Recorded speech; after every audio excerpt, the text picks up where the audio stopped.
How's everybody doing? Glad to have you back. I'm Matt Dillahunty, and joining me this week is Don Baker. Hey, good to be here. I'm glad you're here. Jeff D is out sick, and for those of you who are also listeners to the Nonprofit Show, that's why we didn't have a Nonprofits yesterday. Jeff was sick, Russell was busy. We had a solstice party thing to do last night, and everything was hectic. I'll talk more about the nonprofits in a minute, but we are live. It's Sunday, December 17th. It's even on the screen, and I missed it. And I asked before the show. It's December 17th, 2006. We're approaching the end of the year, a holiday season for a lot of people. And as a reminder, there will not be live TV episodes of the Atheist Experience for the next 2 weeks. Next Sunday being Christmas Eve, and the following Sunday being New Year's Eve. We are working on possibly, with no guarantee, producing a couple special podcast-only versions of the show. Those people here in Austin who are watching live get to see us on the television, but the audio portion of the program is also available over the internet from our website, www.atheist-community.org, as a podcast. And we've got podcast listeners around the world. We appreciate the feedback from all of them, and there's a chance that we'll be doing a show specifically for them, but if you're in Austin, you can download it as well. We're working on it, and we'll see what happens. There's a lot of stuff going on. This is a busy time of year for everyone. But we're a live public access show sponsored by the Atheist Community of Austin. This is a chance for atheists in the community to interact with the public, answer questions, debate issues, discuss issues, raise concerns about current events, and provide viewpoints on issues that we think matter or issues that you think matter. We'll have a number up for you shortly so you can call in. We got a handful of announcements to get out of the way, and Don's brought a little something to talk about before we actually get started. As I said, we're sponsored by the Atheist Community of Austin, which is a nonprofit educational organization promoting positive atheism and the separation of church and state. And the ACA has weekly meetings every Sunday at 11:30 at Romeo's on Barton Springs Road.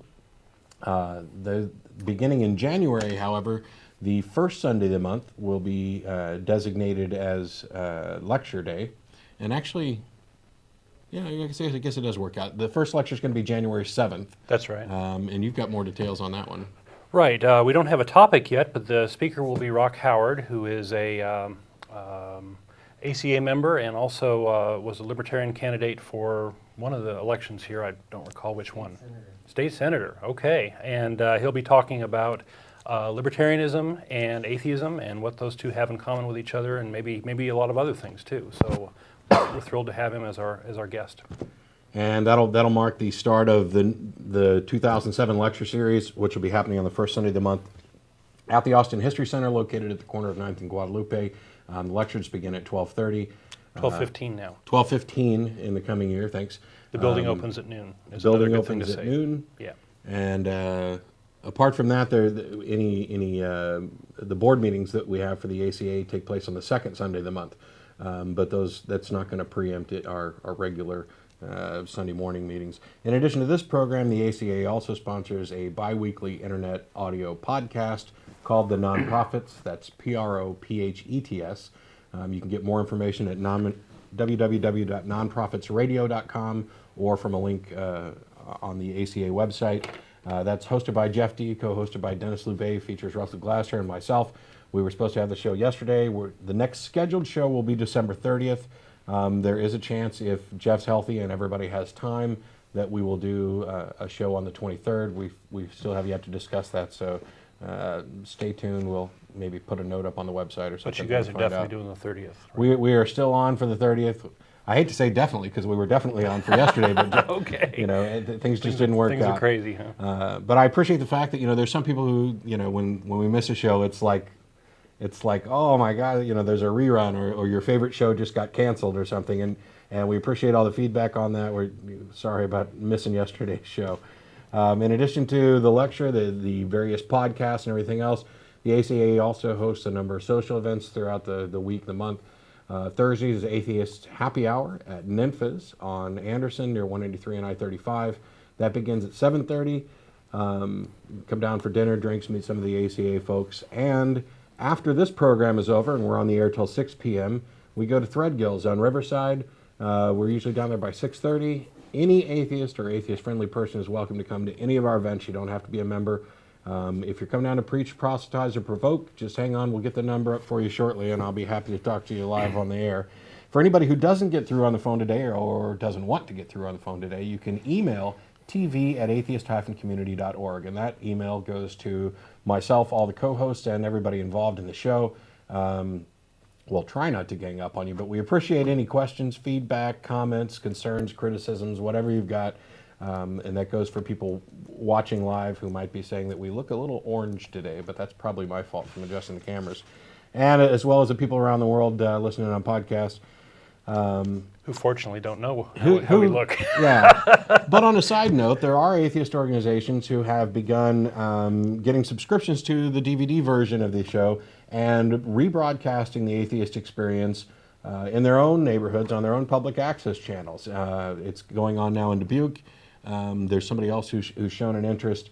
If you are part of an atheist organization or group and you'd like to rebroadcast the video portion of this on a public access channel, you can email tv@atheist-community.org or I guess media. No, well, media wouldn't be the right one. No. You can visit the website and use the contact link to get information to us about and find out more about getting the DVD subscription. We're glad that that's happening. We've been wanting to get video up on the internet, perhaps a low quality video on YouTube or whatever. But if you've got a group and you don't have the resources or time or people or whatever to actually put on a show of your own, which is something I'd recommend if you can, although a lot of public access channels wouldn't allow for the live calls, I've found out. They don't all do that. But that's an avenue, and we're glad that people are doing that. Yesterday was our solstice party, hosted by Mike Swift. We had a great time last night. Mike's in the audience. Mike's in the audience here tonight. We're excited that he hosted that for us. So thank you, Mike. So thanks for hosting that. We had a good time. We played a little pool, drank a little bit, played some Guitar Hero, chatted, ate. Had a lot of fun. Yep. I don't know that I have any other regular announcements. Ventana del Sol. Okay. Beginning with the second Sunday in February, which would be February 11th, we're going to be moving our regular Sunday morning meetings to Ventana del Sol. The information is available at the website for those people in the Austin area. We've been there once before. We had a kind of special meeting with a guest lecturer there in December? No, November. November. We're going to be moving there on a trial basis for a few months to see if it's going to meet our needs. And there's a smaller meeting room there, and we'll go down there and have some breakfast and talk and see what happens, get feedback from the members. So if you're an ACA member, you haven't been to a lot of events, we'd appreciate you coming down, giving us your feedback on that. And there's a lot of other things that will be happening with the ACA, and we'll try to get notes out in our newsletter and on the website for those people who have internet access to get more information on the goings-on of the ACA in the coming months. That's all the announcements, I'm sure. Okay, that's all the announcements. That's a lot of announcements.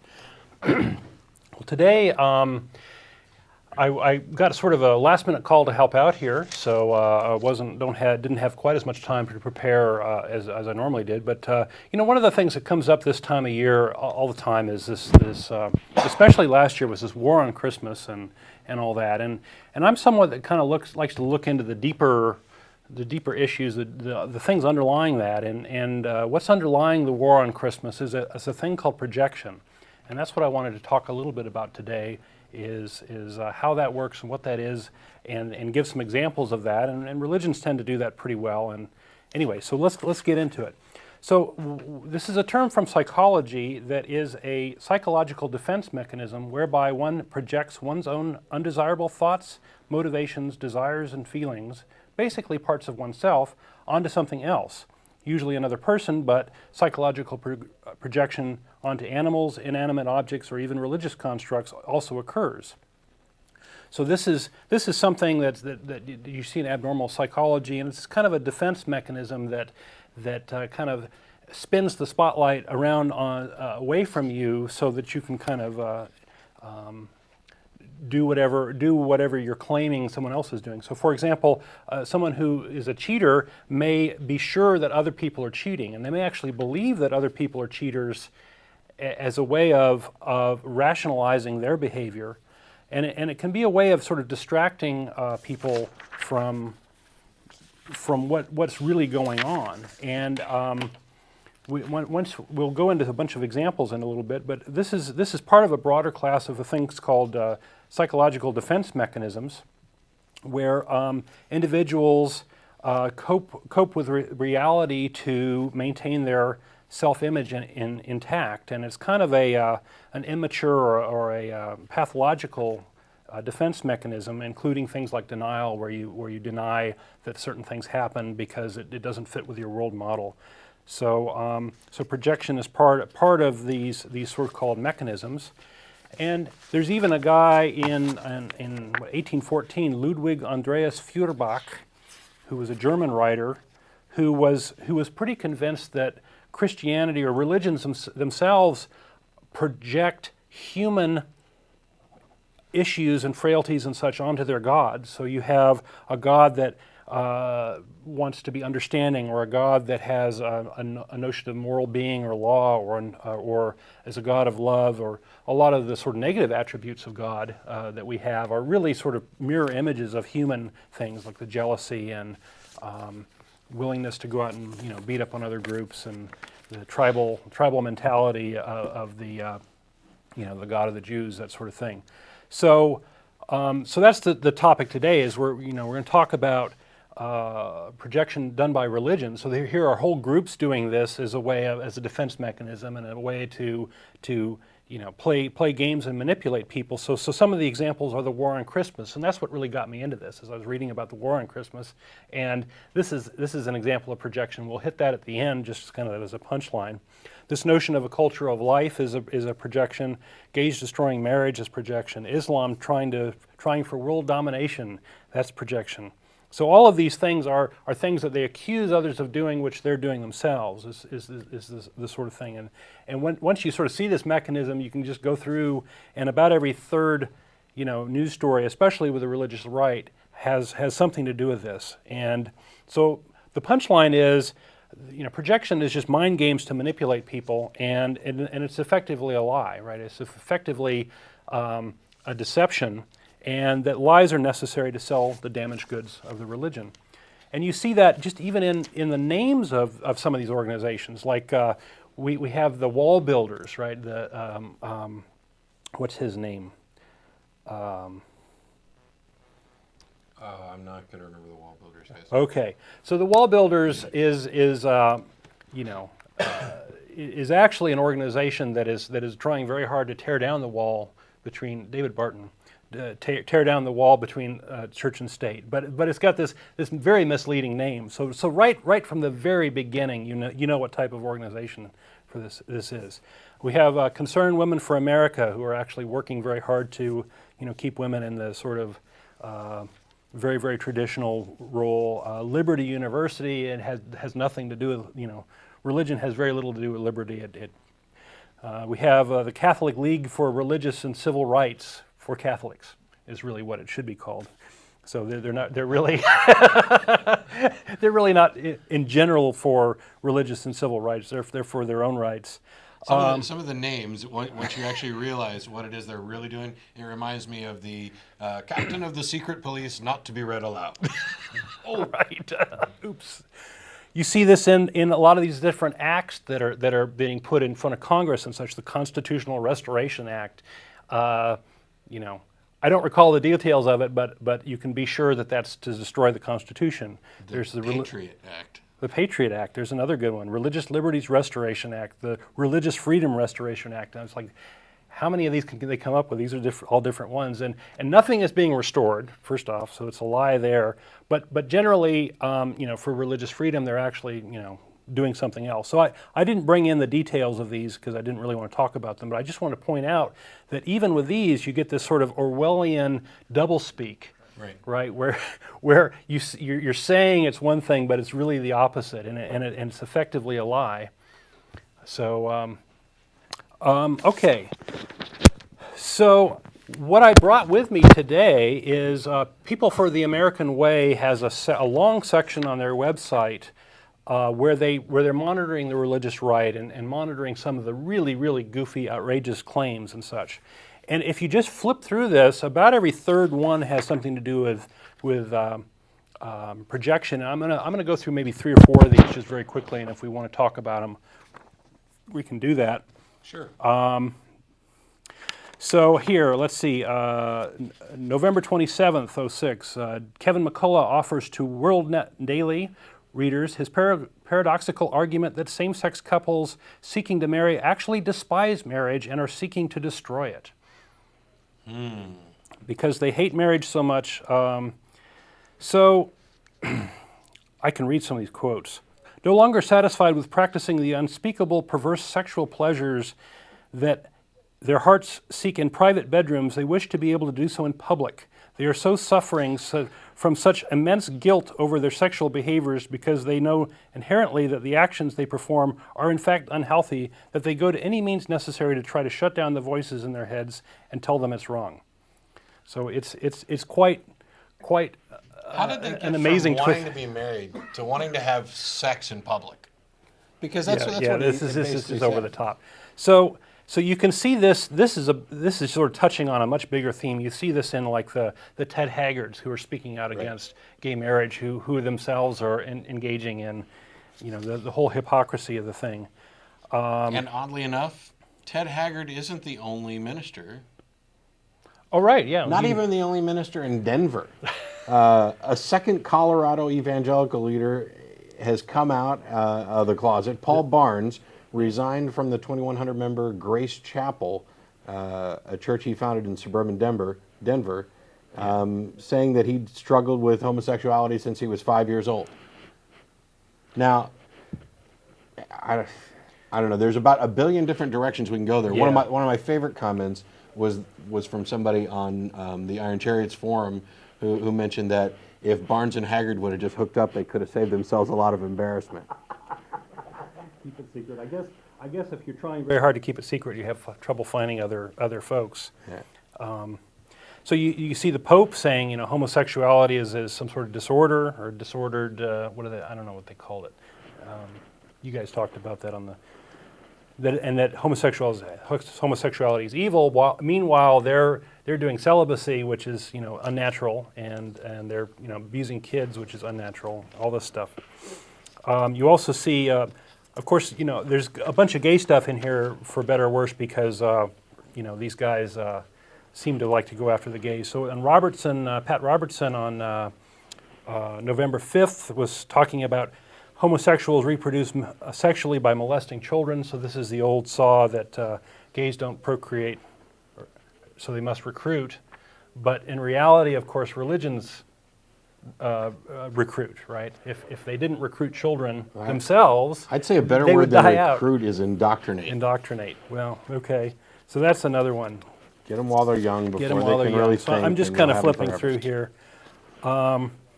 Here's David Horowitz appearing on the O'Reilly Factor. Two really, talking about culture. So that's another. They described culture as a national treasure and praised her for her willingness to rail into those hypocritical, which is just hilarious if you read about that. So she's out there making money,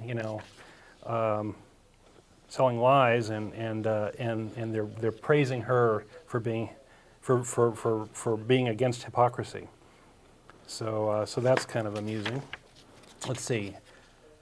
Robertson baldly accuses major foundations of secret black genocide agenda. This is May 11th, 06. So he's criticizing the Planned Parenthood for trying to help Africans with family planning, and he's calling this eugenics, sterilization, culture of death, genocide, and all these horrible things. But in reality, the Christians have sabotaged the whole AIDS and condom thing in Africa, and With the global gag rule. And right. So I really think that the Christians have killed more people with this than babies have been prevented from being born. So that's projection. Well, right? they can't even learn at home. I mean, they promote this abstinence-only agenda where that's the only thing kids are taught. And then you've got a good examples like Lubbock, Texas, where you have some of the highest rates of teenage pregnancy, sexually transmitted disease, et cetera, right there where abstinence-only is policy. They can't learn that this just doesn't work. Yes, we're all aware abstinence works. That's not in question.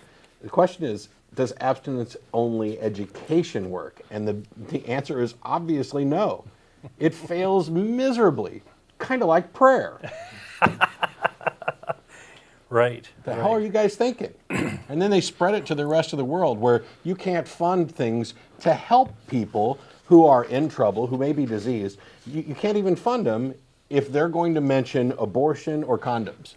Whoops, sorry. If you mention either of those two as options or, even in discussion, I don't even think it matters what context you put it in.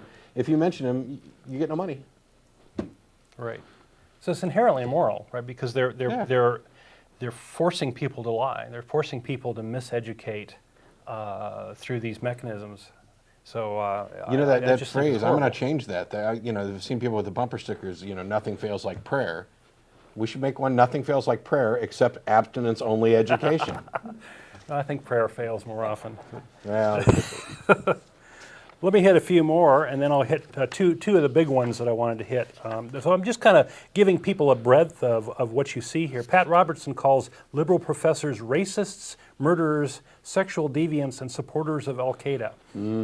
So, Pat Robertson, gotta it's a love him. trifecta. He can leg press 1 billion pounds. Yeah.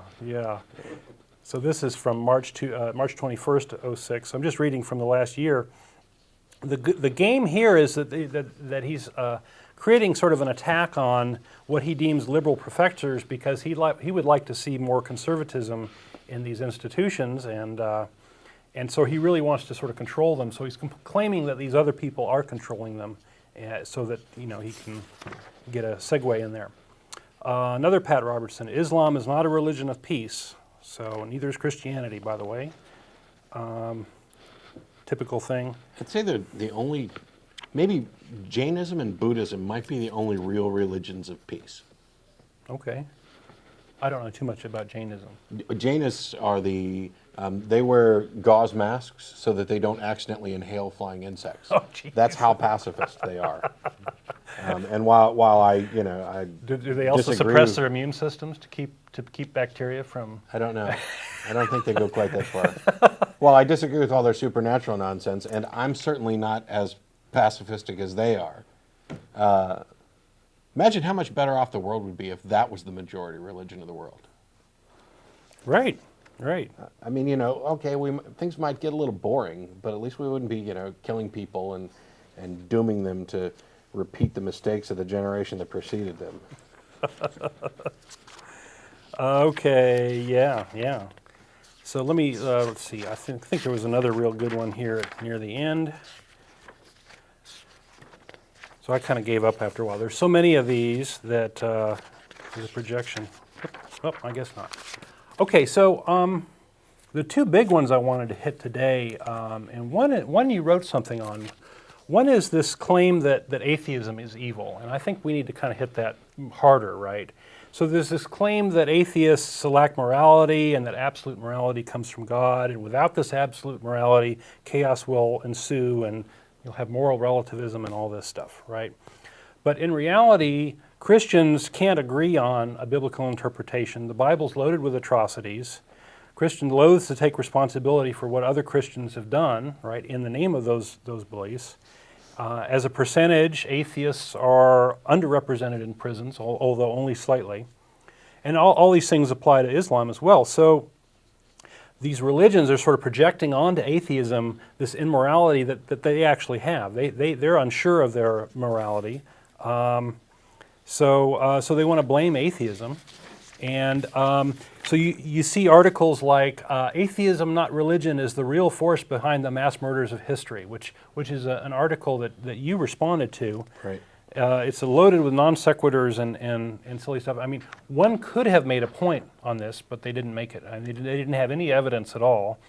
So I don't know if you want to talk about that a little bit. Trotted out the common claims of once they start talking about the evils that atheism is responsible for, they trot out, Stalin and Pol Pot and Hitler. And every time, they do it, I mean, it's like clockwork. It's like clockwork. They do it every time. And every time, if I'm going to actually bother responding to them, the first thing that I point out is that, Hitler wasn't an atheist.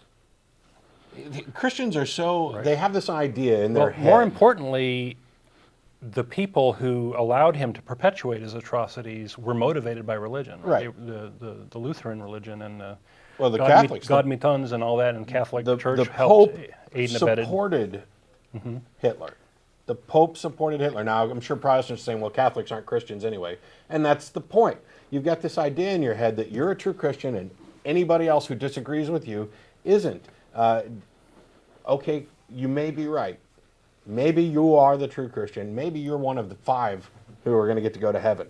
But for the rest of us, we have to look at Christianity in mass. We have to look at general principles. And I try not to spend too much time blaming the bulk of Christianity for things that Fred Phelps does, because I realize he's an extremist. I happen to find him a very good example of somebody who's demonstrating the problems with taking the Bible literally. But I'd go a step further here. I'd say we have to judge Christianity by what it does. Right. Not so much what it preaches, right? Right. Because what it does is really what matters at the end of the day. Right? In the case of Hitler, you've got somebody who publicly and privately, in letters to friends, professed to be a Catholic up until the day he died, whose work who constantly talked about doing things for Jesus, removing the Jewish scourge, who he blamed for the death of Jesus, and felt that he was doing good work. And the Pope commended him. I don't know if I included that in my response there? Yeah, I don't know if you want to skim it or not. I can go through bits and pieces of it. There's the actual response to this article is posted on the ACA website under the news section. But there was another article where I mentioned what the Pope had specifically said regarding Hitler. But the point about Hitler and Stalin and Pol Pot and these people who, even if we went ahead and agreed that Hitler was an atheist, which we don't, and it's funny that Christians keep wanting to chuck Hitler out. Yeah, the more educated ones kind of skip over anybody who that. does something that they consider to be unchristian, oh, he wasn't a real Christian. He wasn't a true Christian. It's probably happened to some extent with Haggard after he got busted for soliciting a prostitute and trying to get crystal meth. Oh, well, he wasn't a real Christian. Yeah, he was only president of the National Evangelical Association. Although, he couldn't possibly have been a true Christian. Oddly, in his sense, the not a true Christian argument didn't come up nearly as often as the people who were saying he's such a true Christian that the devil is putting these obstacles in his path and attacking him. Boy, your God wins no matter which side of that coin comes up. Yeah, I think that's under denial or something in my little psychological list here. I'll make another couple points on this. As a reminder, the phone lines are up, and we'll be taking calls. It's a live call-in show. We're live December 17th, 2006. If it's not the 17th and not around 5 p.m. Central, then we're not live. But the phone number's up. You can call in whenever you want. The bigger thing about the whole Stalin, Pol Pot, Hitler, whatever, the mass murders that D'Souza in his article wanted to attribute to atheism, there's no justification for it. People tend to act based on what they do believe, not on what they don't believe. And atheism has no tenets, dogma, no rules, no philosophical position that acts as a justification for the actions these people took. Their actions were based on other flawed philosophical positions and ethical positions that are completely tangential to atheism. It's not, oh, you're an atheist, and then it leads you down this path to now you can be a mass murderer. That is not a logical progression.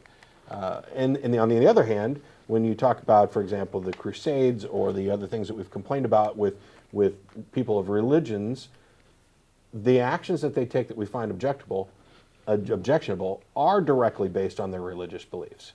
If your religious belief is that, for example, if your wife isn't a virgin on your wedding night, she needs to be stoned to death, and you do that, then that's an abominable act that you've justified with your religion. If you go for the witches should be burned at the stake, we're talking, Salem, that's an action that's directly justified by your religious beliefs. There's no such thing with atheism, and this projectionism that Don's talking about with the Sousa's article is exactly that. He misrepresents facts and figures and tries to spin a tale blaming atheism for the evils of the world. Dr. Dino, who is probably in prison now, Kent Hovind, right? Kent Hovind, does the same thing in his tapes, only he starts with evolution as the root of all evil and begins to branch a tree out from there, saying that evolution is responsible for all the social ills and all the mass murders and atheism. Evolution is responsible for atheism. I don't necessarily know how he gets from A to B. I've watched the whole tape and I don't know how he got from A to B. But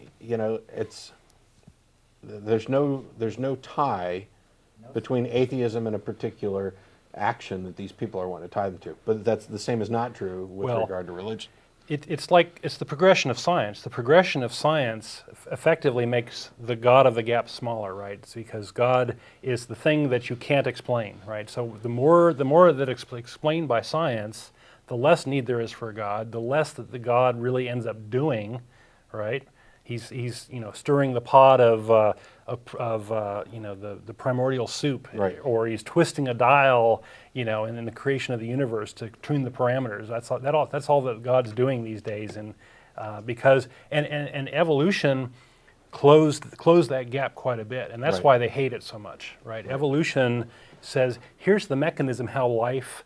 The diversity and complexity of life that we see is explained by this relatively simple mechanism, and that just annoys the heck out of them because it kind of takes their God out of the whole life business, which was perhaps the most miraculous. It's the most wonderful, interesting thing on the planet, right? And then it's taken away from the religionists, so they're railing against it. Yeah, nobody can possibly create a logically valid and sound argument that starts with atheism, which is the lack of belief in a God or gods, and leads specifically to mass murders or other atrocities. Nobody, you cannot do it. It's impossible. If anybody out there thinks they can, please call in and explain it to me, call us up because and educate us. It's not possible to justify a beginning with a position of I don't believe in X to I believe in Y. It's just a non sequitur. But we'll go ahead and start going with calls real quick. We've got Judge. Hello. Hey, gentlemen, how are you tonight? Good. How you doing? One man's religion is another man's belly laugh, and I'm a atheist and recovering Catholic. Yay! Here we go. Hey, I just recently watched a show on CBS last night about the birth of Christ and how the Christians themselves and the Jews, of course, are having a hard time determining if Christ was born in Bethlehem or Nazareth, and if Mary was actually a virgin at the time of his birth. I'm rolling my eyes here. Did you guys watch it, or did you see it? I didn't see it, but I've read a fair bit about the nativity story, and it's Matthew and Luke both.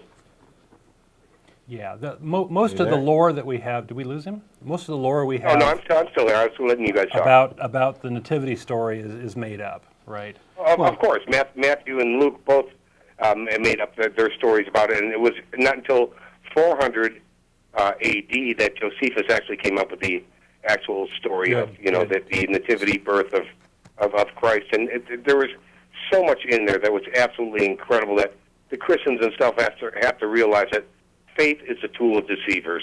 Yeah. And it's, I still celebrate Christmas as a pagan holiday, and I was raised that way, and I raised my kids that way, but we certainly don't do it as the birth of Christ. Yeah, it's an amalgamation of a lot of different traditions from a lot of different cultures. So there's something for everybody in there, right? There's pagans and Norse and all that. So exactly. I just have one question that I have to put forward is, the Jews themselves don't believe in Christ, and of course the Muslims do believe in Jesus as a prophet, and of course Christians do. And it's so strange that we and I'm not an anti-Semite, okay? I'm not Mel Gibson. I haven't drank that much, but we associate ourselves or align ourselves with the Jews against the Muslims when they believed in the existence of Jesus Christ, and the Jews don't. I mean, look at the beginning of Judeo-Christians. You know, Yeah. the New Testament was the Jews, and the Old Testament was the Jews, and the New Testament was, of course, the Christians. I guess the tie is that Jesus was actually a Jew, and the idea that any Gentile could become a Christian was invented out of whole cloth by Paul in the first place, because Jesus was basically just said, "Hey, I've only come to the children of the house of the Israel. The hell with the rest of them." Gentlemen, Jesus never existed. I think that's very likely. I'm Wait, just talking about other, what the book give me says. any other documentation other than religious scriptures. I know Alexander the Great existed. I know that Julius Caesar. I know Nero existed. I know that Hannibal. I know all these people prior to the birth of Christ existed. There's documentation. Give me anything that is not religiously documented that shows me that Jesus Christ, this Savior, this healer, came across this land when there were daily scriptures sent back from Rome. Sent back from Jerusalem to Rome. They were never mentioned. Yeah, there's no first century historian, no contemporary who talks about Jesus at all. And, But and why? I think that I think that it's likely that the story is completely manufactured. Whether or not an individual by that name existed, sure. I mean, it's a common name, and Jesus isn't actually correct anyway. It would have been Yeshua, but We do. Yeah, very good. Well done. yeah. But it doesn't matter to me too much. We can't ever prove whether or not he existed. And until such time as there's good evidence to think that he does, I have no problem saying he didn't really exist. The bigger issue to me is, are the Bible's claims about this person, whether they existed or not, accurate? And that we can say just offhand, absolutely not. No miracles have ever happened. He didn't walk on water, didn't turn water into wine. This nonsensical notion that one man can be sacrificed for the sins of another, even if he is supposedly divine. There's this whole sin sacrifice thing makes no sense. And then you've got basically, if the whole story is believed to be true, you've got God coming down, incarnating himself in order to sacrifice himself to himself to make a loophole to a rule that he invented. Now, if that's not asinine, I don't know what is. It makes a great myth, doesn't it? Yeah. And that's it. I think it's a captivating story. You have to say that these are good stories. They're good. They're compelling. They capture your imagination. They often involve simple people with miraculous things, and that's why they're so successful, I think. And yet people have died in the name of the Crusades and in the name of the Spanish Inquisition and the witch trials and in the name of Christianity over these stories that are not substantiated. Okay, I'll let you guys go. I appreciate what you're doing. Thanks a lot, Jeff. I have to go back to murdering and raping and yes, sacrifice and a baby and a goat for us. Because I'm an atheist, man. Hey, be there for me. You're all right. Bye. Thanks, Judge. Okay. Before you go on, let me give a little shameless plug. Many of the things that just came up in that conversation, I've written about recently in a piece on the ACA website called "An Atheist Christmas Letter," and folks may want to tune in and read that. Talk about the reason for the season and some of the really goofy things that people sort of spew about this time, right? Which is funny because right before you posted it, somebody had come up with that Jesus is the reason for the season thing. Oh yeah, it's so annoying. Which irritates me because the reason for the season is axial tilt. Just wanted to let you guys know that in case you didn't. That's the reason for the season. Yeah, and I expand on that a little bit. Yeah, and I thought it was great. But it caught me by surprise because I'm reading along and you said reason for the season. I said, I wonder if he's going to correct that the same way I did on that. Yeah. So this is also a good segue to talk about the last little projection thing. And this showed up a lot last year, this war on Christmas. And Bill O'Reilly was really flogging this last year. And we might see more of that again this year, although I think it burnt itself out because people just thought it was over the top. It. We have the deal in Seattle where the rabbi wanted to have them put up a menorah along with the Christmas tree. That's a little bit different. And that I know, but Bill O'Reilly, of course, covered it. There's a great video online of an 8-year-old girl. Granted, she's been coached and she's reading what she's supposed to be saying, responding directly to Bill O'Reilly on a number of issues. But I thought that was funny. Okay. So Bill O'Reilly has this quote, let's see, on Fox News, of course, claiming that it's all part of the secular progressive agenda to get Christianity and spirituality and Judaism out of the public square. He added, because if you look at what happened in Western Europe and Canada, if you get religion out, then you can pass secular progressive programs like legalization of narcotics, euthanasia, abortion at will, gay marriage, because the objection to these things is religiously based usually. So it's the destruction of society if we get rid of Christmas somehow. Although I will say, I agree with him. The primary objections to a lot of those things are religious in nature. Right. And they can be changed once you abandon that religious footing. The thing is that Bill O'Reilly thinks the world will come to a screeching halt and Well, a lot of this dogs is and cats will fear-based. be living together if we start changing rules like that. And some of us say, you know what? You don't have to have rules like that. Yeah. You don't have to be concerned about what goes on in somebody else's bedroom outside of your presence. I mean, Right. among consenting adults, who cares? Why is your God so obsessed with penises and foreskins and circumcision? I got a list of probably 60 verses that I just carry around. I mean, there's probably, looks like 30 or 40 on circumcision, another 25 or 30 on foreskin. You know, I mean, the whole thing about testicles, testify, testament, all of those words have the same root, because when you used to swear an oath in those days, you would actually stick your hand under the testicles of the person you were swearing the oath to as a way of sealing the deal. Now, I'm glad we don't have that kind of groping today, but this, if you think the Bible you mean is that the good book, homosexual agenda existed back then? obviously some people were swearing a little too readily, and God took offense. I guess so. I promise I'll hook you up, buddy. Okay. We want to, you ready to go on to more Yeah, callers? let's go on to more calls. Let's go on. We got Mike on the line. How you doing?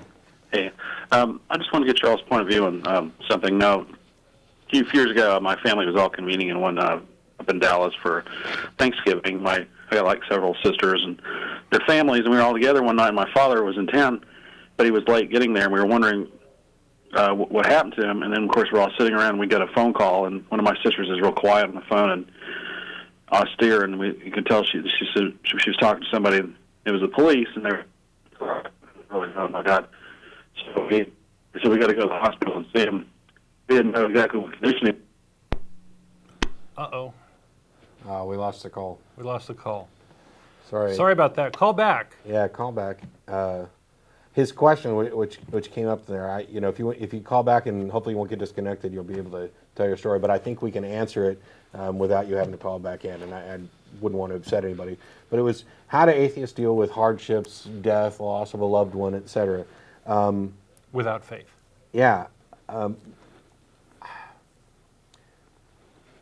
I don't necessarily know that I have an answer for you, because it depends on what it is you think you're looking for, what kind of expectations you have on how to deal with it. We experience the same range of human emotion that anybody else does, and when a loved one passes away, we're sad and we grieve.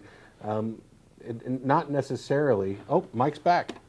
You back? You back, Mike? Yeah, it is funny you are answering my question. You must Sure. get this Okay, if you want to, Yeah, if you wanted to finish your story before we start answering, that's fine. in the car, it was on the way there. We were just really quiet, and I could tell that, and I would too. I was just saying, deal making with God and all that kind of stuff. But I mean, I was just, I had that to lean on. I couldn't imagine not having that to lean on. What somebody who truly didn't, and I don't fault. I mean, everybody can believe whatever they want. But I was just thinking, gosh, what would somebody who didn't have this to at least lean on, even if it isn't real, to get them through that 20-minute ride to the hospital or 10-minute ride to the hospital?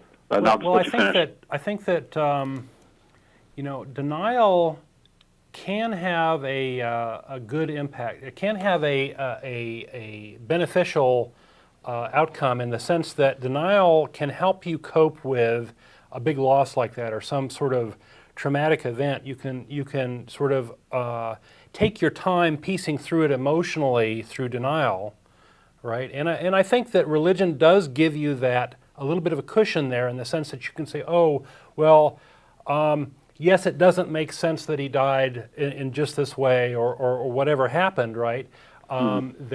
that, oh, it was God's will, or he's gone to be with the other relatives, or gone to be with Jesus, or whatever, and that can help soften the impact.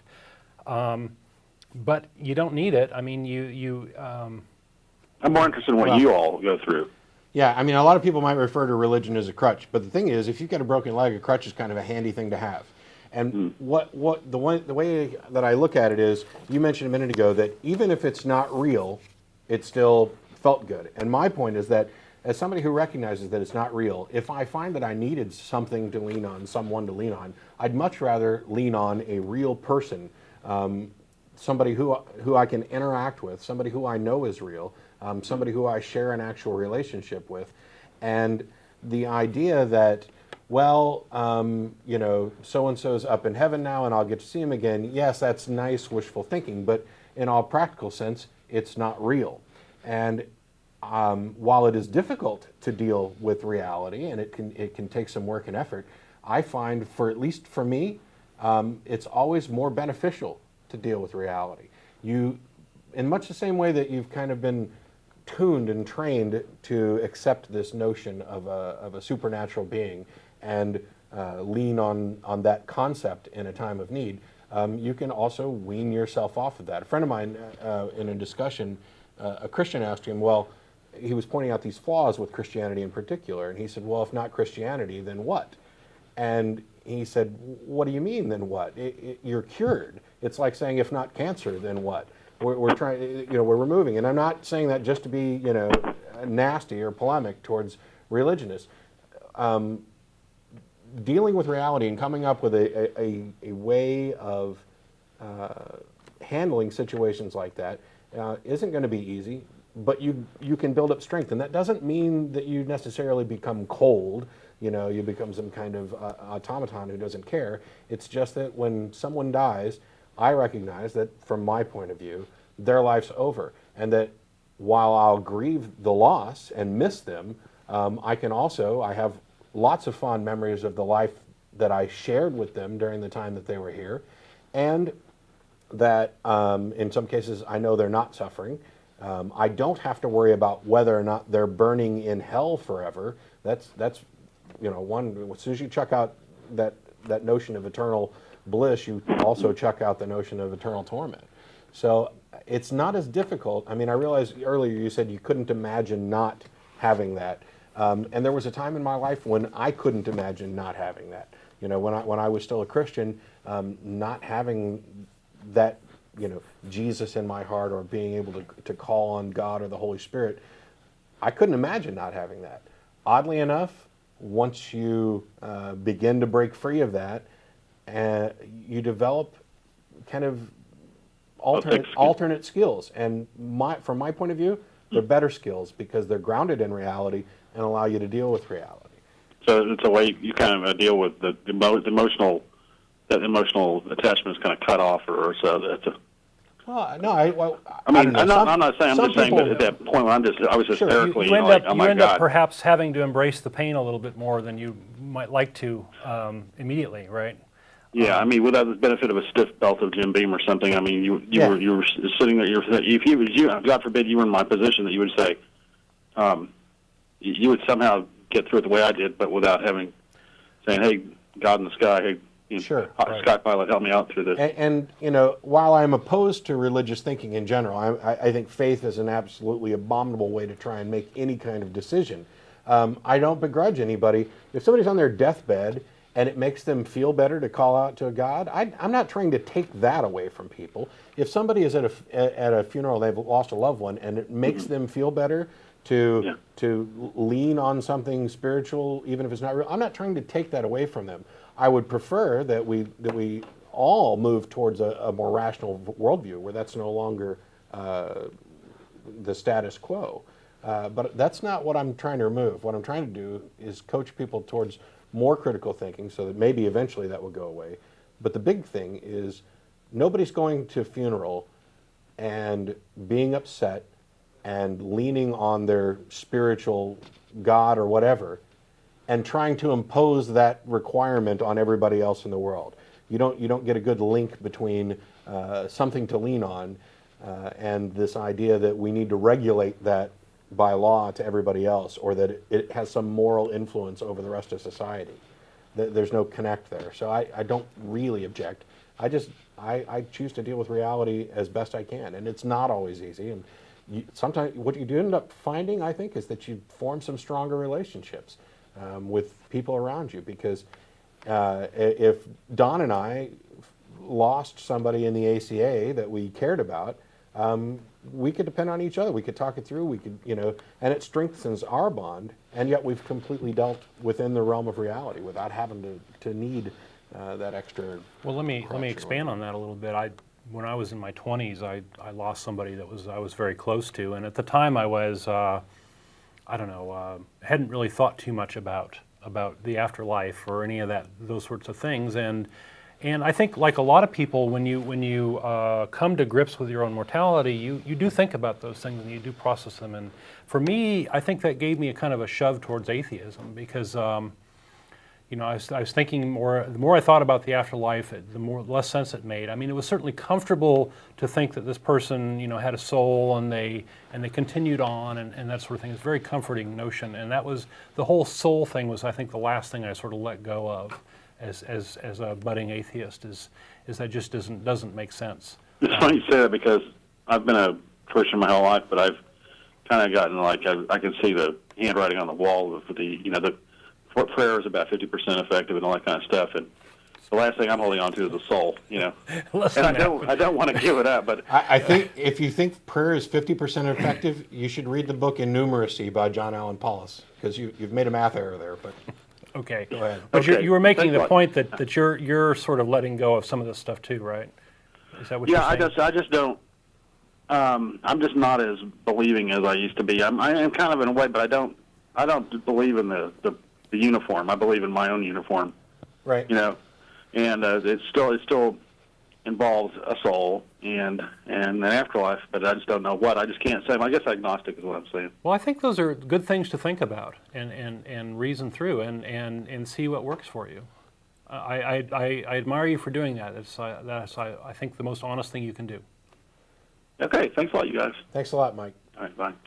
That actually segues into something that I mentioned earlier that I wanted to talk about for a couple minutes. Okay. And that is kind of this idea of, well, actually, let me take Jack's call real quick. You there, Jack?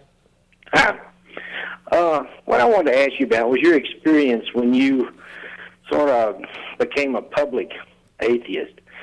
I mean, when you told your family, when you told not tell them exactly, but when it became well known that you were an atheist, to your family and your employer and your friends, what sort of experiences did you have?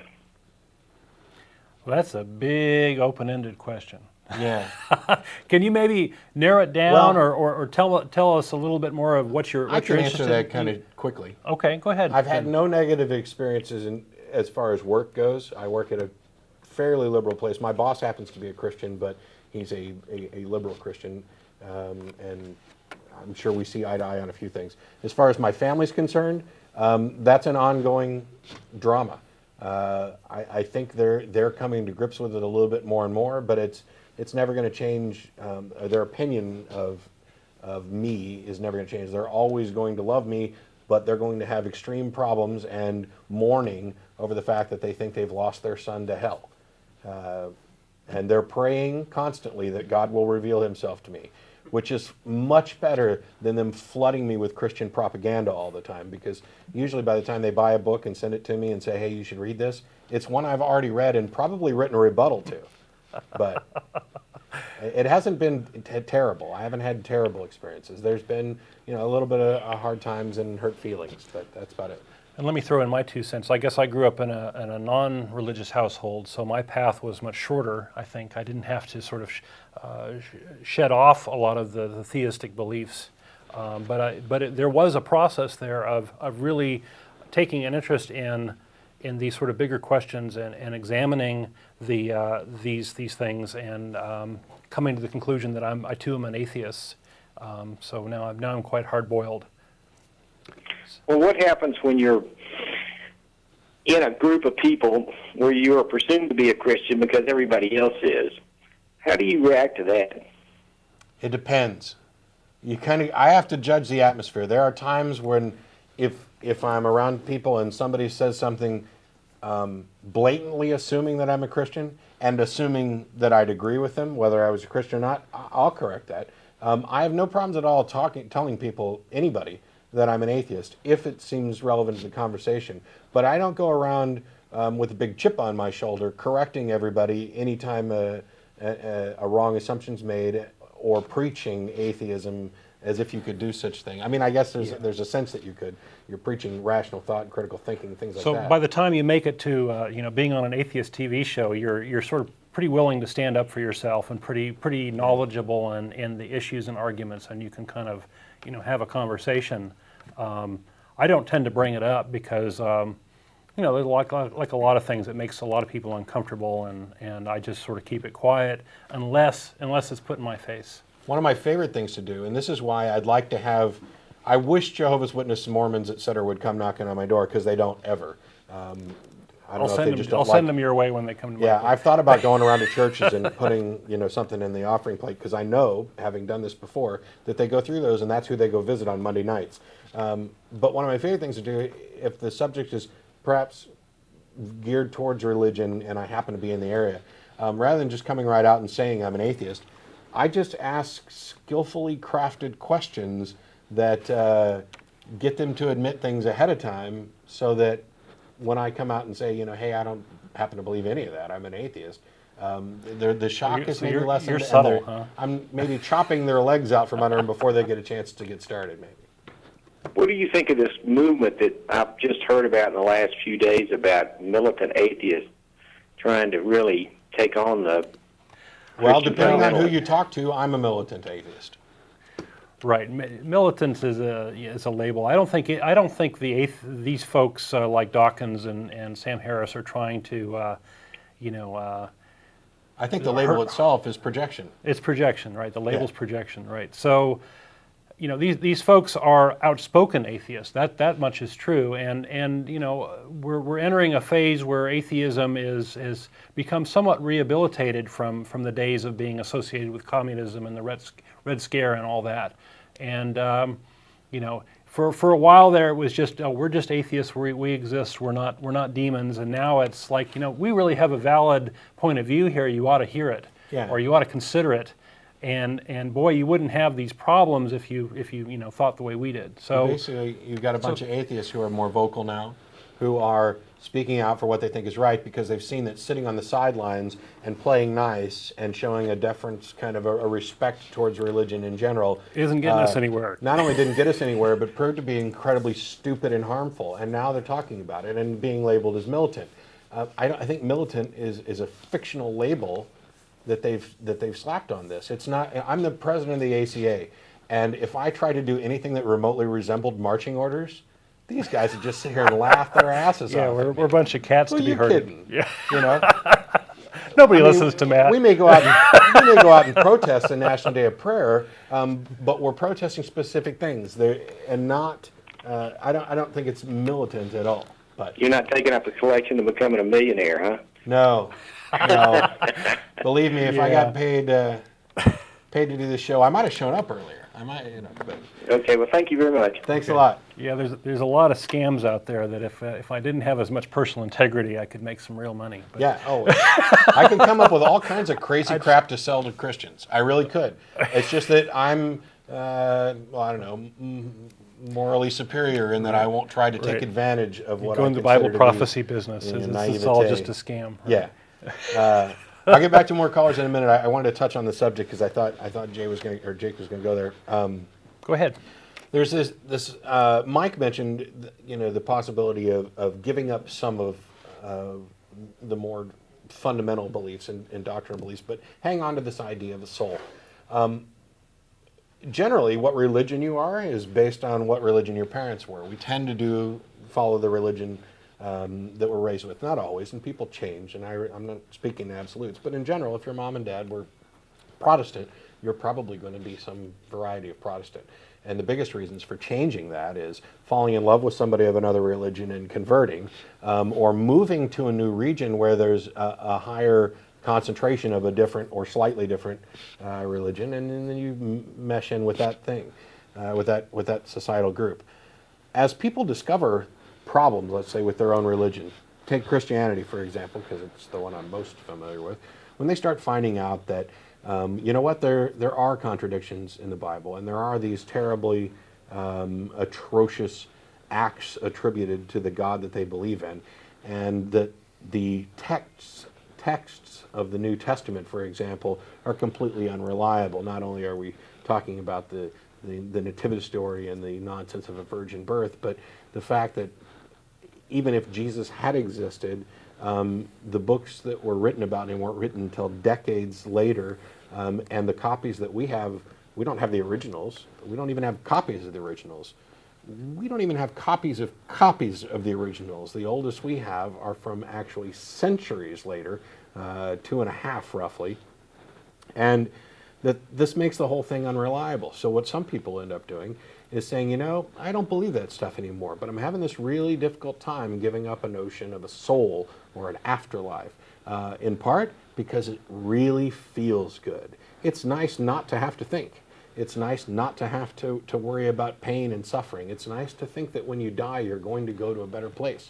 But that's all wishful thinking. That ultimately there's justice, right? Yes, that there's a cosmic justice. I mean, you know, people, even non-religious people, even talk about karma, even if they're not, you know, Buddhist or Hindu or anything else. You know, what goes around comes around, and there's an element of truth to that. There's also a ubiquitous kind of the fact that people believe, and the types of religious experiences that people claim to have and describe. They're common. It doesn't matter whether you're Catholic, Protestant, Hindu, Buddhist, Jainist, whatever. People have religious experiences, these euphoric feelings when meditating or praying or giving praise or singing a hymn. It's universal. And the first thing that a religious person should do is realize, you know what? If the person who I think is a godless, heretical heathen has the same experiences that I do, or claims to have the same experiences as I do, then maybe we've both got it wrong. Now, these people who give up the religion they were raised with, they do come to that conclusion. Hey, maybe these people have all got it wrong. What they cling to is this idea that there's still something right about that. There's this ubiquitous experience that they have, so there must be an explanation. The problem is that they assume an explanation that there must actually be some God or supernatural power, when it's most likely that the explanation is that we're all human and we all share common experiences. We all have similar biological workings. We've defined how organ playing specific notes triggers reactions in the body. And as soon as you do all that and you come up with scientific explanations, people want to keep clinging to it. So they say, yes, but the reason we have that is because God has tuned us to that. And now you're just finding another place to plug your God in. We've filled a gap, and now you want to pry open another gap and stick your God in it. I know it's comfortable, and I know it's a pain to have to worry about what's going to happen when I give up a God. What's going to happen when I give up this notion of a soul or an afterlife? And I wouldn't tell anybody that it's necessarily easy. For some people it is, for some people it's not. But given the choice between knowing the truth and dealing with reality and being blissfully ignorant in a fantasy land, I'll take truth. And I would hope that more people would, because we have to deal with each other within this reality that we experience. And if I'm operating on one set of terms and you're operating on another, and yours isn't based in this reality, then not only can we not communicate, but we can't work together to work on the reality that we're sharing. Anyway, that's a longer rant than I wanted there. Posting a reminder, after the show we go to Threadgills on Riverside, where the show's over at 6 o'clock. We'll get down there about 6:30. Any atheist or atheist-friendly people welcome to join us. You don't have to be a member, but if you're coming down to preach or proselytize, don't. Just call the number that's on the screen here again shortly, and we'll get back to you. Do you want to add something to that? Or No, that's good stuff. Good All right, stuff. we'll go on to Cookie. Hi, how y'all doing? Good, Cookie. I was listening to y'all. I'd like to talk about two things if possible. Sure. Okay, you might want to turn the volume down on your TV. Okay, will y'all hold for a moment, please? Sure. Well, I don't know how long I'm going to hold. You called into our show and yeah, put us when on you hold. call in, we get feedback, but you can hear us on the earpiece when you call in. So Okay. Okay. Sorry about that. That's all right. What's What do you up? got? Two things. I'd like to make a comment about the medical procedures, about the foreskins and the penises and stuff like that. Okay. In the Bible. Those were just medical procedures, but I didn't know anything about the holding of the genitalias of the scrotum or whatever to seal a deal. That's know where anything the about word that. testify and testimonial and that's where the root of that comes from. That's very possible. That probably means a root word. Like, have you ever know about the chakras and your root chakra? Okay, yeah, we don't buy into the chakra Foundations stuff. or something. Okay, I know. I'm not gonna preach. We get your point though. Okay, that's good. That's good. Yeah, we went from etymology to something That's supernatural probably, there. you know what? I wouldn't like that either. That would kind of offend me. Like, did you hear about the part about you could tell if your wife is cheating if you point a donkey a certain way and all that type of stuff? Now that was crazy, and that was supposed to be the I way that seem to remember hearing they something. dealt with.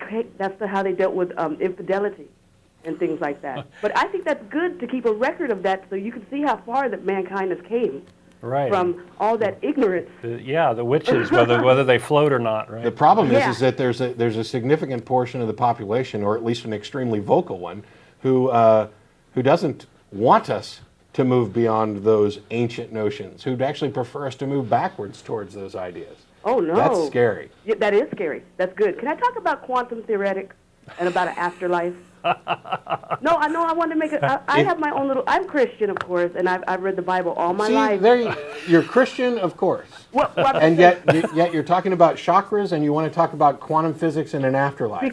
because I was working on a doctorate in divinity, and I read about all religions, Right. not just one. That's good. And I Right. like to talk about, hey, how you doing? My boyfriend just came home. Well, anyway, I was Tell him, talking hey. about quantum metaphysics. I was coming up with a theory called quantum metaphysics. Right. About how the universe goes into this infinite loop, meaning we have all been here before, we are all here now, of course, and that we will all be here again. Sounds like Happens sounds like a throughout lovely infinity. story. No, it's quantum physics. Right, and It's already a scientific theory. It's not proven no, yet. it's sciency because you put a quantum in there. No, Unless you it's- can actually There's a present. book on it. Yes, and you know what? There's a book on Jesus too. He really. What you think he's a fictional character? He's Superman, right? I don't necessarily know that Green he's Lantern, fictional. We or- don't have any evidence that he actually existed, and certainly nothing Can to I say support the something? You miraculous. know I do not have a birth certificate. Okay, I was and adopted overseas, and they messed up my paperwork, but I exist. yeah, and you know what? I can talk to you, and I have can two meet you in different person to names. prove that. I was born one name, and now I have another name that I do not have a birth certificate for. Right, and that's relevant. Why? Because you're talking about there's no evidence that the man existed. But There- you I'm- don't know if I exist. I might be a tape recording. You're might be. correct, but you would have been a tape recording of somebody's voice, Yeah, exactly. Like and that person exists. exactly. Like, don't you believe that the universe has some type of intelligence to it? No. None whatsoever. Everything just popped up by. Even if, can I say something though? Even if it was just that everything just popped up, I still respect it and I give it the authority, or I want to give it something. I want to give it major Aren't you respect. I want to give it anthropomorphizing major it? respect as an intelligent being, even if it is by accident. I give it respect as an That's intelligent being. anthropomorphizing it. That's like calling a rock human or something. No, I wouldn't call a rock human, but it does exist in the same plane of it existence exists, that I yes. exist in. And you're giving it respect. Okay. Mad Yeah, I'm not props going to to my pick it up rock. and throw it through the window or somebody Well, else's window, or I'm not going to destroy Okay, it. I don't have any problem. I don't have any problem with the notion of being respectful of nature or being in awe Of or existence. wonderment about Of our existence. existence. Of That's not existence. a Good stuff. problem. Good When you stuff. start You talking, like the solstice, right? Absolutely. In fact, I All wrote right. about it in my Atheist Christmas letter. I don't. You know, You like Kwanzaa? Have y'all heard of Kwanzaa? Oh, yeah? I celebrate Kwanzaa. I like Kwanzaa better than Christmas. Okay. See, I don't care whether they're selling Kwanzaa, celebrating Kwanzaa, Hanukkah, Christmas, or Festivus. It doesn't matter to me. Celebrate whatever you want. Celebrate would Yeah. be the key. There you go. I like that. I like that. Any That's excuse just, for a you know, party. I'm We learning like more and more parties. about y'all the more that I talk to y'all. That's just y'all. We had a I party, thought y'all too, being last night, so sarcastic we're- and stuff, but that's just the way that y'all express yourselves. Well, let me ask you a question. You ever seen the movie What the Bleep Do We Know? No. Okay. You should go watch it and see how much it meshes with your quantum metaphysics, because what you're proposing is in a way similar to what they're doing. Really? And then go read some critiques Then of I'd it. suggest you go on the internet and do a search for critiques of the movie to show why all of that is nonsense. Because it is. So what do you think's going to happen? When? Whenever. How do you think how do you I think think at everything 6 started? o'clock I'm going to finish the show and How do go you think home. the Big Bang started? How do you think the universe is going to end? Is it ever going to end? I don't know. These are great questions, and these are questions that physicists are looking at, right? I don't know. And you know what? It's okay not to know. It's better to say I don't That's know good. than to pretend to know an answer or to invent an answer that you don't have any justification for, no evidentiary Oh, y'all support. are more realists. Yes. Have you ever Absolutely. heard that? Have you ever heard of fact doesn't necessarily mean truth? Have you ever heard of that theory? When you're talking about definitions, yeah, I can accept that a fact may or may not be true. Oh, that's good. That's good because I got into an argument with somebody about that one. I mean, time. but now we're talking about the definitions because a fact is just something that you can check to find its truth, but I don't know what that has to do with what we're talking about. Oh, the two neat theories. Randomness, the theory of randomness, something about there's randomness, there's order in randomness, and then deviance is necessary to establish norm. Right. Like those two theories? I like theories. I know. I can tell that you like theories. And I like theories too. And I also love science fiction, but I don't think Battlestar Galactica is real. It's interesting. It's fun. It may even teach me something important. But the source of that lesson that I'm learning is from the person who wrote Battlestar Galactica. And That's okay. Isn't that wonderful how we all exist in the same plane of existence? And we can yeah, all because learn if from we each existed other? in other planes, we wouldn't be able to talk to each other. That's right. No, yes, we would. Yes, we would. How? Through codes and symbols. Okay, that's pretty sci-fi for me. but- We're off way out on a limb with 20 minutes to go and callers on the line. So God bless y'all. Have a Merry Thanks Christmas for and a cook- Happy Kwanzaa and a wonderful Okay. New Year. and Festivus, don't forget Festivus. That's And the Festivus. holiday for the rest of and, us. All and happy righty. winter solstice. Thanks, Bye-bye. Cookie. Bye-bye. I always have. That's a lot of fun. Hello. Bill, how you doing? Hey, how you doing? Good. I'm sorry, let me turn on my TV. Okay. How you guys doing tonight? All right, how are you? Pretty good, pretty good. Just curious, how do you feel about, like, Christians going to your little deal after the show? It depends. Well, for example, I won't actually be there tonight, but others will be. But in general, we invite atheists and atheist-friendly people, so I know plenty of atheist-friendly Christians. Yeah. So if there's a Christian who happens to be atheist-friendly, if they're not coming down to start trouble, if they're just coming down to enjoy a meal and talk or maybe get to know, that's not a problem. So, y'all just don't believe in God, or y'all don't believe in anything, or what? Don't believe in anything. You get from me. No, we do not believe in a God. Yes, we believe in things. We believe in all kinds of things. We believe in things that are real. We believe in things that can be demonstrated by evidence. Yeah, what about... Just because you don't believe in a God Jen- doesn't mean you automatically believe in nothing. Because, for example, I'm going to go ahead and assume, because I've got a good chance of being right, that you're a Christian of some variety, correct? I'm actually non-decided. I don't like labels, so I don't want to be associated with atheism or Christianity. Okay. So I'm like in between, kind of. But do you believe in a God? I don't know. Okay. I don't know yet. I haven't been proven That's- enough evidence yet. Well, great. If you don't know, if you don't have a positive belief in a God, then I'd say you're an atheist. But if you don't want to use the label, that's fine. You can use whatever label you want for whatever you want. So basically, y'all But just... Christians don't believe in Zeus or any of the other thousands of gods that men have invented over time. They're atheists atheists with do. regard to those gods. So not believing in Zeus doesn't mean you believe in nothing. So when I say I don't believe in Yahweh or Adonai or whatever label you want to put on him or any of the other gods that have been presented, that doesn't mean I don't believe in anything. I believe in all kinds of things. I just don't believe in supernatural things. So how do you feel like... you don't just walk around telling everybody you're atheist, but how does it... Like, when you're talking to hardcore Christians and people that are into religion and stuff like that, do you ever have, like, conflicts and stuff and just break down and start preaching like you do on this show? Do we preach? Sure. I've had conversations in A person mellow with. form of preaching. I've had conversations with Christians that are almost identical to what I'm doing on here. I'd have to say yes because I do it here. Christians Now, do call you in get and I talk to them. You get into like arguments and stuff, Sure. and like get verbal, use tone. I don't know what you're saying. I'd say overall, Austin's a pretty liberal town, and folks are generally pretty live and let live here. There are pockets of heavy-duty Christians, and there are pockets of atheists, and I don't walk into churches and try and jump up on the stage and tell them how wrong they are. But if I'm in a conversation with somebody, I can have a debate. we can defend our positions, right? And not be nasty. And another thing, do y'all when y'all approach, so y'all don't even go to church? Have you ever gone to church or anything like that? Yeah, I was a Christian for about 25 years.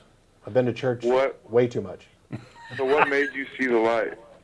I was possibly thinking about becoming a minister and decided to start doing some self-study to reinforce my own beliefs.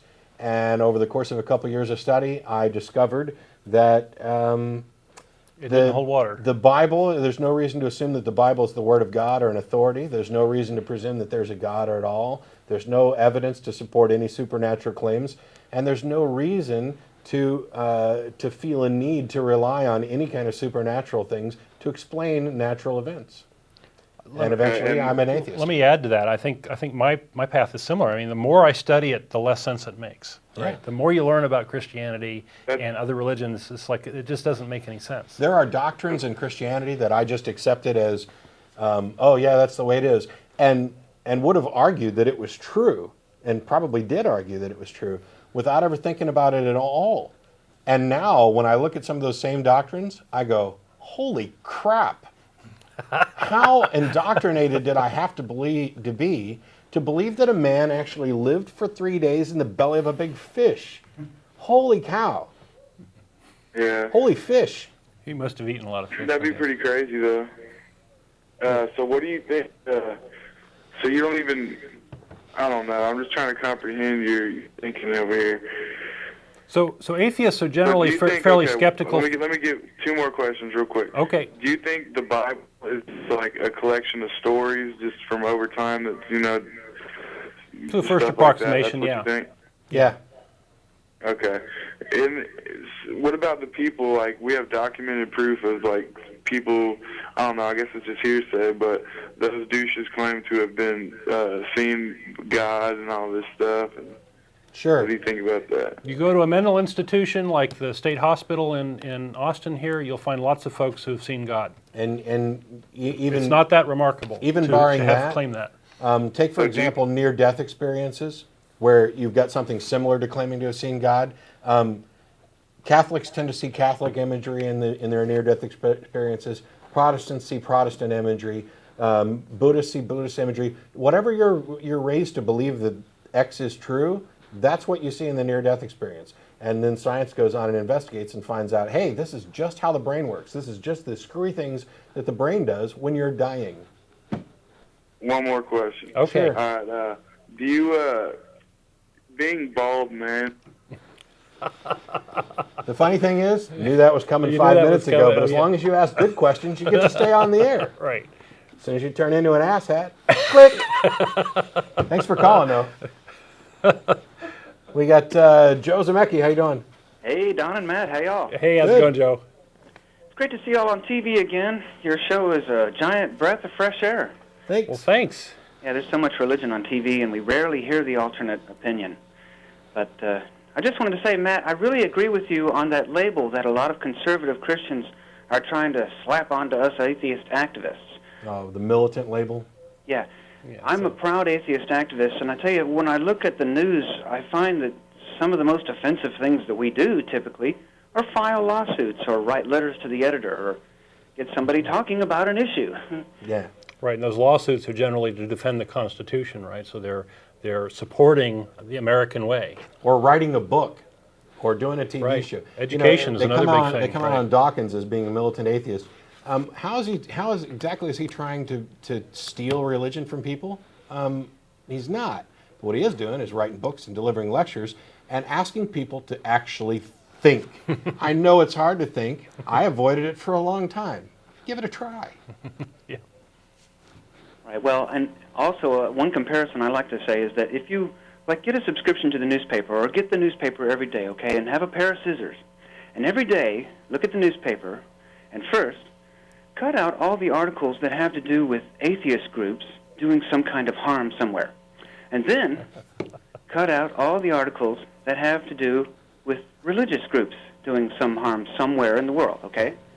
And after a month or a year or so, add those up and figure out that the worst we do, I think, is we blow the whistle on somebody's paradigm and ideology they're raised with, and it's offensive and it hurts a lot. Yeah, they don't like that very much. They want to shoot the messenger, right? Yeah, Right. you've got Christians who, I mean, are essentially beating somebody over the head with a stick, and we're going, hey, you can't do that. Stop beating him over the head with a stick. And then they go, stop persecuting me. It's not what we're doing. We're just saying that if, the global gag rule, for example, let's give aid to people. Let's actually give them the aid. Let's not throw stipulations on it that you can't talk about anything that my religion says is wrong or you're not getting any money. Screw you. Let's do things that help people. It just drives me nuts. Well, and a lot of atheists do good things to help out, and I think the media needs to focus on that. I communicate with a lot of local and national atheist groups in America, and I find that they're doing a lot of good community citizen type work. Blood drives. We have a blood drive once in every month and a half or so. 6 weeks, right. A lot of atheists have Adopt a Mile on the road. They pick up trash, and they help out the community here and there. And I really don't find that there's this evil, this group of atheists who are so bad that they need to talk about it on Fox News right alongside of Al-Qaeda. It just doesn't make sense because, again, we're not violent about it. We talk. We encourage debate. And we ask people to question us as well in everything we say. Be as skeptical and scrutinize what we're saying right alongside of any other words because we're honest like that. Yeah, one of the signs we often have up here is skepticism as a virtue, and we encourage people to be skeptic of what we claim, skeptical of what we claim, right? Check out what we're saying. So, we don't necessarily have it 100% correct, but we do encourage people to go examine the facts and try to make a good decision. Right. And now with increased communication, it's more and more possible every day for everyone in society, in America anyway, to somehow, one way or another, find out what's happening. And it appears around the world that there is a lot of religious strife still here in 2006. And it appears that with a lot of groups, it's just a simple measure of how religious you are. If you're extremely religious, you're prone to be more religiously violent.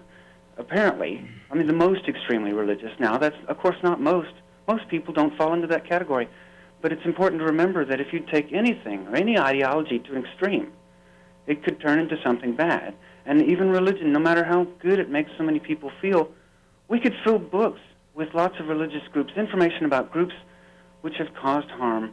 And it may have been, they're not Christians. Well, guess what? That's a whole other argument, but to be honest, we really need to examine these things honestly and equally. And so, anyway, thanks a lot for taking my call, and I'll continue to watch. Y'all have a great night. Okay, thanks, Joe. Yeah, I think that's what Dawkins and Sam Harris have done with their books. Is they've done sort of a catalog of these are the sort of horrible things that has been done in the name of religion, and gosh, wouldn't it make sense to examine cause and effect here? Right. Another area that they're really pushing is this idea that no, we don't have to show respect for your beliefs. All we have to do is respect your right to hold them if you want. And you liberal and moderate Christians, for example, you don't get a pass. It doesn't. I appreciate the fact that you may be for gay rights, you may be for pro-choice, you may be against the global gag rule, you may be a proponent of the separation of church and state. All of those things, for example, the Reverend Barry Lynn, I don't know for sure that he's for all of them, but he's a huge proponent of separation of church and state. You don't get a pass because you still use the Christian label, you still use the same exact book that the people like Fred Phelps are doing. And you're not actively speaking out against them to say, oh, these guys are not true Christians.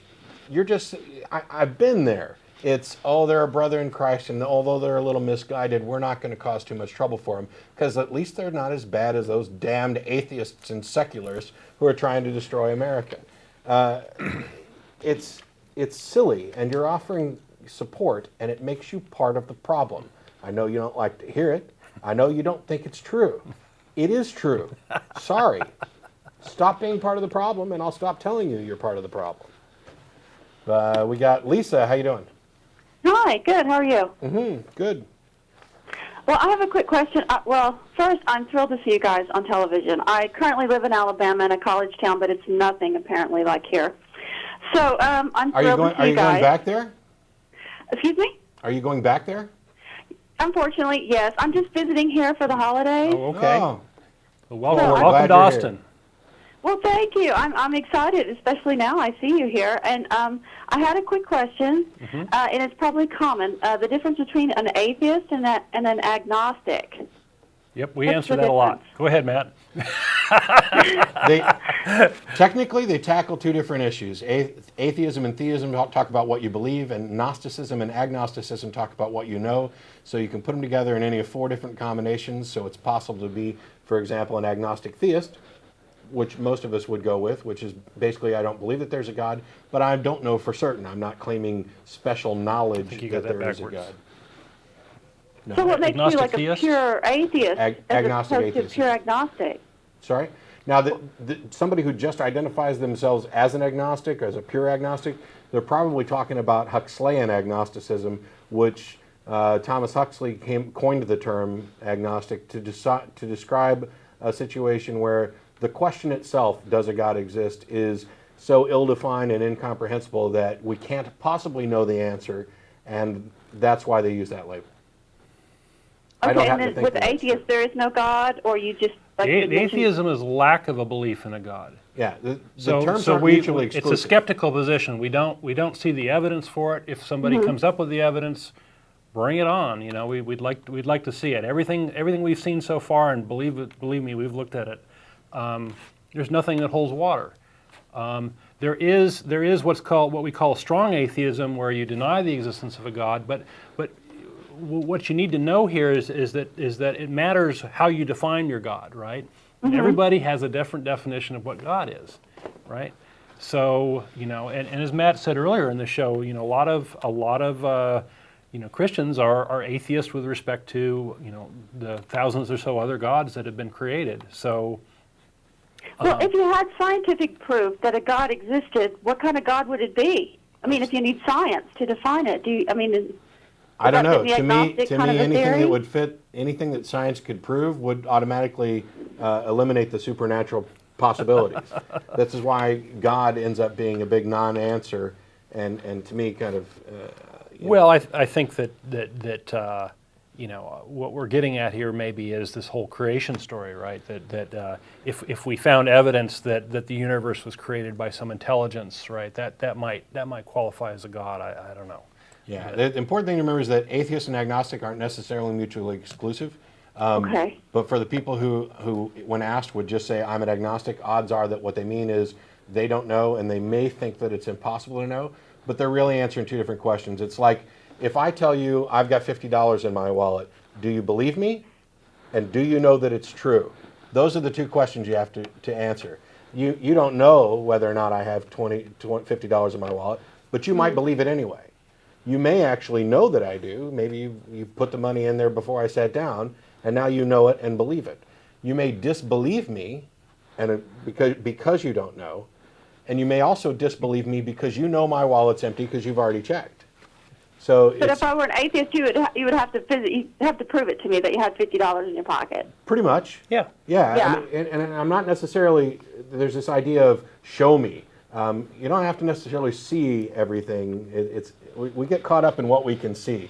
There is, we're talking about evidence that is reliable, scientific in origin, that has independent corroboration, where, if I see something and Don doesn't see it, then it's probably hallucination, but if we both see it, then it's probably real, that kind of thing. Yeah, have to validate it. We're about out of Or time. we're drinking the same stuff. If you want to talk more, you can join us at Threadgills after the show. I got to let you go. Sorry to the last caller. I ran longer than I wanted to. I wanted to make a note about the holiday season. Whatever holiday you happen to be celebrating, whether it be Kwanzaa, Hanukkah, Festivus, Christmas, solstice, have a happy holiday season. We will not be here for the next 2 weeks live on the air. We're hopefully working on a podcast to maybe get to you. Anybody who wants to join us can come down to Threadgills after the show. Special thanks to the crew, Stephen Elliott, Joe Rhodes, Chuck Potus, Shilling Cadena, Shelley Roberts, Mike and Mark who are in the studio this week. We'll see you all again live in Austin in 3 weeks. And until then, be safe. You can join us at Threadgills in about 30 minutes. And if you believe responsibly. Yeah. Celebrate. Have fun. See you.